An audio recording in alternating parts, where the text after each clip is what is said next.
خطبہ جمعہ مسجد حرام بتاریخ 5 رجب المرجب 1444 ہجری و مطابق 27 جنوری 2023 عیسوی۔ خطیب فضیلت الشیخ ڈاکٹر ماہر المعقلی حفظہ اللہ۔ عنوان بدگمانی سے بچیں۔ ترجمہ و آواز ثناء اللہ صادق تیمی۔ ہر قسم کی تعریف اللہ کے لیے ہے۔ وہ اپنے بندوں کے کم عمل سے راضی ہوا اور ان کی کوتاہیوں لغزش سے اس نے درگزر کیا، انہیں نعمتوں سے نوازا اور اپنے اوپر اس نے رحمت کو واجب کیا۔ میں اس پاک ذات کی حمد بیان کرتا ہوں اور اس کا شکر بجا لاتا ہوں اور اس کی ثنا بیان کرتا ہوں اور اس سے مغفرت طلب کرتا ہوں، اور میں گواہی دیتا ہوں کہ ایک اللہ کے سوا کوئی معبود برحق نہیں، اس کا کوئی شریک نہیں۔ جس نے اس کی ہدایت کی پیروی کی وہ نہ گمراہ ہوگا اور نہ بدبخت، اور جس نے اس کے ذکر سے اعراض کیا تو اس کی زندگی تنگی میں رہے گی اور وہ قیامت کے دن اندھا اٹھایا جائے گا۔ اور میں گواہی دیتا ہوں کہ ہمارے سردار اور نبی محمد اللہ کے بندہ اور اس کے رسول ہیں۔ آپ کے رب نے آپ کو جہانوں کے لیے رحمت، عمل کرنے والوں کے لیے قدوہ، سالکین کے لیے جادہ حق اور تمام مخلوقات پر حجت بنا کر مبعوث کیا۔ درود و سلام اور برکتیں نازل ہوں آپ پر، آپ کی آل و اصحاب پر، اور تا قیامت بہت زیادہ سلامتی ہو۔ اما بعد، اے مومنو، اللہ کا کما حقہ تقوی اختیار کرو اور اسلام کے مضبوط کڑے کو تھام لو اور جان لو کہ دنیا ایک سامان ہے اور آخرت ہی دار قرار ہے، اور نیکیوں کے چھوٹنے سے قبل ان کی طرف تیز بڑھو۔ لغزشوں پر اپنے نفسوں کا محاسبہ کرو، اور جس نے اپنے باطن کی اصلاح کی اللہ اس کے ظاہر کی اصلاح فرمائے گا، اور جس نے اپنے اور اللہ کے مابین معاملے کو درست کر لیا اللہ تعالی اس کے اور لوگوں کے مابین کے معاملہ کے لیے کافی ہوگا۔ اللہ تبارک و تعالی کا فرمان ہے، اے ایمان والو، اگر تم اللہ کا تقوی اختیار کرتے رہو گے تو اللہ تعالیٰ تم کو ایک فیصلہ کی چیز دے دے گا اور تم سے تمہارے گناہ دور کر دے گا اور تم کو بخش دے گا، اور اللہ تعالیٰ بڑے فضل والا ہے۔ امت مسلمہ شریعت اسلامیہ نے ہر اس چیز کی طرف بلایا ہے جو اخوت کے مفہوم کو پورا کرے اور الفت و مودت کو بڑھائے اور اس پر اجر و ثواب رکھا ہے، اور ہر اس چیز سے منع کیا ہے جو اختلاف و فتنہ کا باعث ہو اور اس کی طرف جانے والے راستوں کو بند کیا ہے۔ من جملہ جن چیزوں سے شریعت نے منع کیا ہے ان میں بدگمانی بھی ہے، اور بدگمانی کہتے ہیں بغیر کسی دلیل اور حجت کے تہمت لگانا، اور برا گمان حق کے معاملے میں کچھ بھی فائدہ نہیں دے سکتا۔ اللہ تبارک و تعالیٰ کا فرمان ہے، اور ان میں سے اکثر لوگ صرف گمان پر چل رہے ہیں، یقیناً گمان حق میں کچھ بھی کام نہیں دے سکتا۔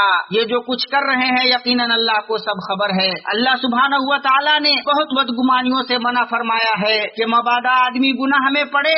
بدگمانی سے محبت کرنے والوں کے بیچ کتنی جدائی ہوئی، باہم شریک لوگوں میں کتنا اختلاف ہوا، کتنی معاشرت خراب ہوئی اور کتنی صحبت ختم ہوئی۔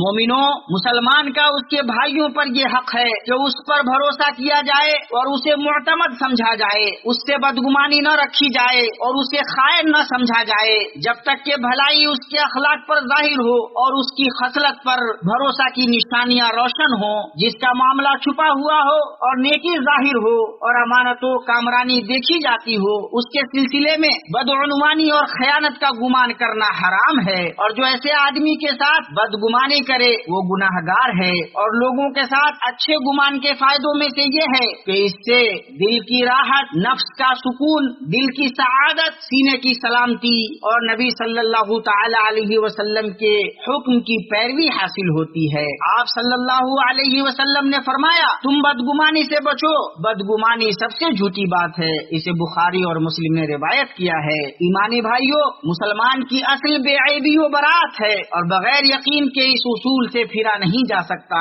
عیبوں کے پیچھے پڑنا، خطاؤں اور غلطیوں کو ڈھونڈنا، لغزشوں پر خوش ہونا، الفاظ کی غلط تعبیر کرنا اور مسلمانوں سے بغضن ہونا نیک لوگوں کا شیوا نہیں۔ جس کی یہ خصلت ہو اس نے اللہ کے غضب و غصہ اور رسوائی و فضیحت کے لیے خود کو پیش کر دیا۔ سنن ابی داؤد میں ہے کہ رسول اللہ صلی اللہ علیہ وسلم نے فرمایا، اے وہ لوگوں جو زبان سے ایمان ایمان لائے اور ایمان جن کے دل میں نہیں اترا، مسلمانوں کی غیبت نہ کرو، نہ ان کے عیبوں کے پیچھے پڑو، اس لیے کہ جو ان کے عیبوں کے پیچھے پڑے گا اللہ اس کے عیب کے در پہ ہوگا، اور اللہ جس کے عیب کے در پہ ہو اسے اس کے گھر میں رسوا کر دے گا۔ جو لوگ لوگوں سے جھوٹے گمانوں کے ساتھ برتاؤ کرتے ہیں ان کے اندر کینے اور عداوتیں پائی جاتی ہیں جن سے ان کے دل پریشان ہوتے ہیں، زندگی اجیرن اور بے کیف ہو جاتی ہے، یوں اس کی گزر بسر تنگ ہو جاتی ہے اور بصیرت اندھی ہو جاتی ہے۔ وہ تعویلوں، تخمینوں، تجزیوں اور تفسیروں کی پناہ لیتا ہے اور یہ دعویٰ کرتا ہے کہ یہ دانشمندی اور ذہانت ہے،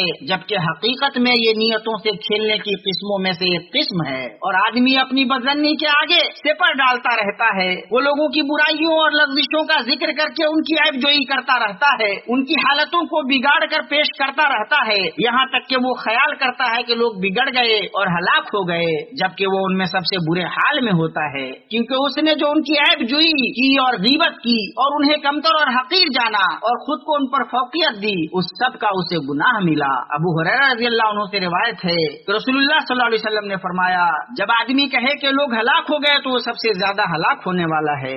اسے مسلم نے روایت کیا ہے۔ جب آدمی کے لیے سخت مشکل ہوتا ہے کہ وہ اپنے کام میں اپنی نیت کو ٹھیک سے جان سکے تو وہ مخلوق کی نیتوں سے کیسے واقف ہو سکتا ہے؟ اس لیے جسے نجات چاہیے اسے اپنے بارے میں بدگمانی رکھنی چاہیے، اپنے دل کی اصلاح، نفس کے تزکیہ اور سینے کی پاکی کی کوشش کرنی چاہیے، اور دوسروں کے عیبوں سے الگ اپنے عیبوں کی اصلاح میں مشغول رہنا چاہیے۔ ایک آدمی ابو دجانہ رضی اللہ عنہ کے پاس آیا، اور جب آپ مرض الموت میں تھے اور آپ کا چہرہ کھل رہا تھا اور آپ کہہ رہے تھے، میرے نزدیک دو چیزوں سے بڑھ کر مضبوط کوئی عمل نہیں، میں اس بارے میں بات نہیں کرتا جس کا مجھ سے کوئی سروکار نہیں، اور میرا دل پاک رہا۔